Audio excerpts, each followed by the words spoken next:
కోటకు సంబంధించిన వివరాలు ఇవేనమ్మా. అయితే మనకున్న ఏకైక అవకాశం ఇదేనన్నమాట. దీని ద్వారానే కోటలోకి ప్రవేశించాలి. ఆ వశీకరణను బయటికి రప్పించాలి. ఇది నా అడ్డ. ముక్కు పుడకను పట్టుకునే ఇక్కడ్నుంచి బయటికి అడుగు పెడతాను. అప్పటి వరకు నన్నెవ్వరూ కదిలించలేరు. తొందరలోనే పడమర దిక్కునున్న ద్వారం నుంచి లోపలికి వెళ్లే ప్రయత్నం చేస్తాను. అమ్మా, నువ్వు చేయబోయేది చాలా పెద్ద సాహసం. ప్రమాదానికి ఎదురీదుతున్నావు. జాగ్రత్తగా ఉండమ్మా. ఎందుకంటే ఆ కోటలోనే నా కుటుంబం మొత్తాన్ని పోగొట్టుకున్నాను. అదృష్టం కొద్దీ మనవడిని మాత్రం కాపాడుకోగలిగాను. అవునా?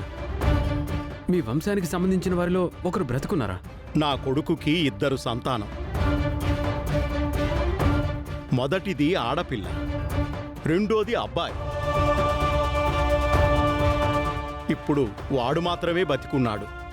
వాడి పేరు రవీంద్ర.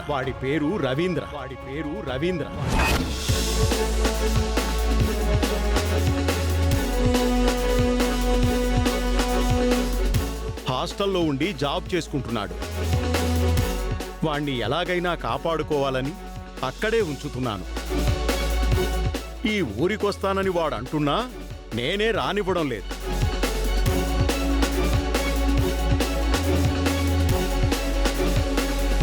మనుషులు దూరం అయిన తర్వాత వారి జ్ఞాపకాలతో బ్రతకడం చాలా ఇబ్బందిగా, బాధగా ఉంటుంది.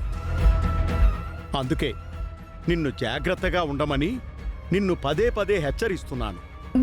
మేము ఊరి మనిషిని కోరుకునేవాళ్ళం. మీరు భయపడకండి. ఎలాగైనా సరే ఊరి సమస్యని మేం పరిష్కరిస్తాం. వీటిని మాతో పాటు తీసుకుని వెళ్తాం. పని అయిన తర్వాత తీసుకొచ్చి మీకు అప్పగిస్తాం. ఇంక మేము బయలుదేరతాం. అలాగేనమ్మా.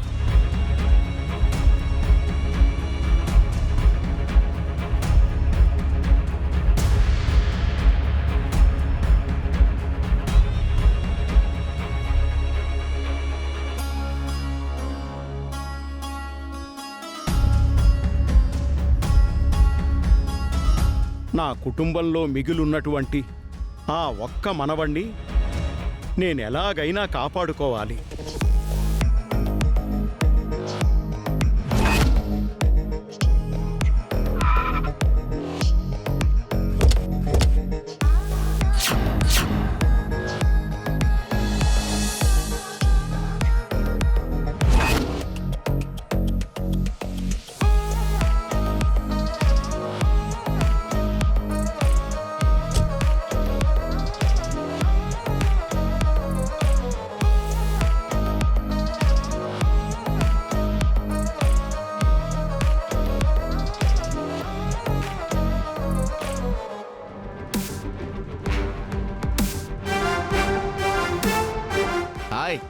హాయ్ రా.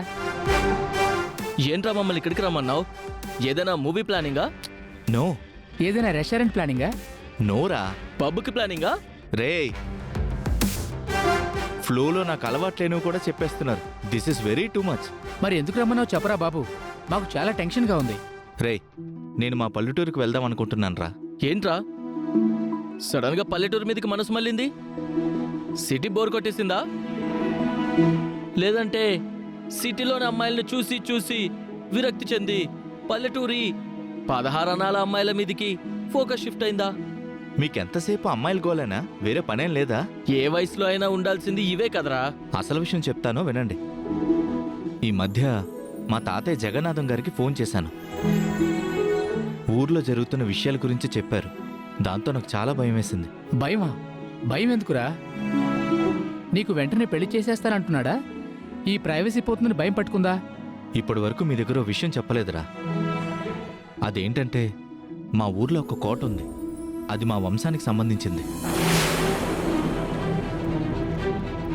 అదిప్పుడు శవాల కోటగా పిలువబడుతుంది. ఎందుకంటే గతంలో మా కుటుంబం అంతా అందులోనే చనిపోయారు కాబట్టి.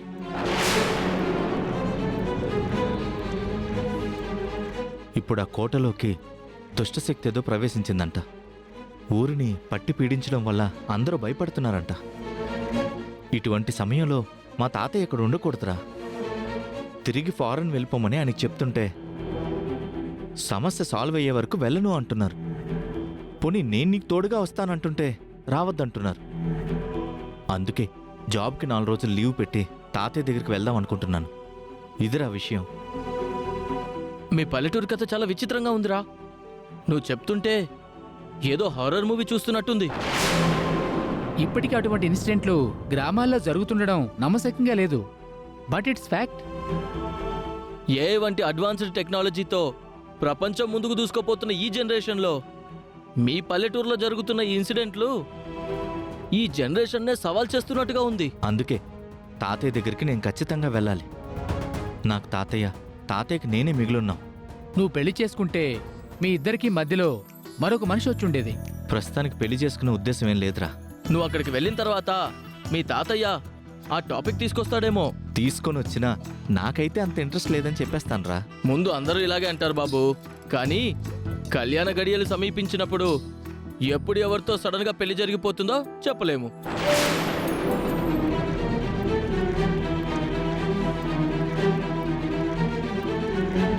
నీ కోసం ఎవరో ఒక అమ్మాయి ఎక్కడో ఒక చోట ఉండే ఉంటుంది.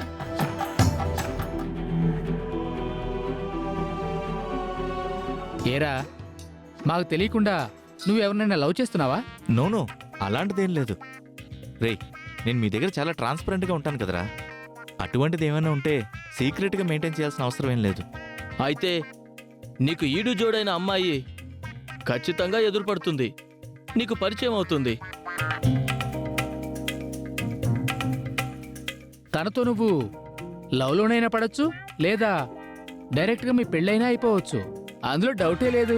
రే ఆపండ్రా, సైలెంట్గా ఉన్నాను కదా అని మీకు ఇష్టం వచ్చిన స్టోరీలు అల్లేస్తున్నారు. సరే, నేను ఇక బయలుదేరుతాను. మళ్ళీ మిమ్మల్ని కలవడానికి ఇంకొక 1 వీక్ పడుతుంది, సరేనా? అలాగేరా, బాయ్. శీఘ్రమేవ కళ్యాణ ప్రాప్తిరస్తు. ఆపండ్రా బాబు, ఓకేనా? బాయ్. బాయ్ రా.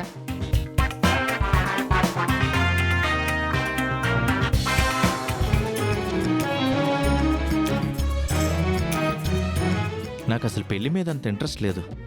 నా కోసం ఎవరో ఉండుంటారని, తను నాకు పరిచయం అవుతుందని, తనతో నాకు పెళ్లి కూడా అయిపోతుందని ఓవర్ ఇమాజినేషన్లోకి వెళ్ళిపోయి మాట్లాడుతున్నారు. నో ఛాన్స్, అటువంటిది జరగనే జరగదు.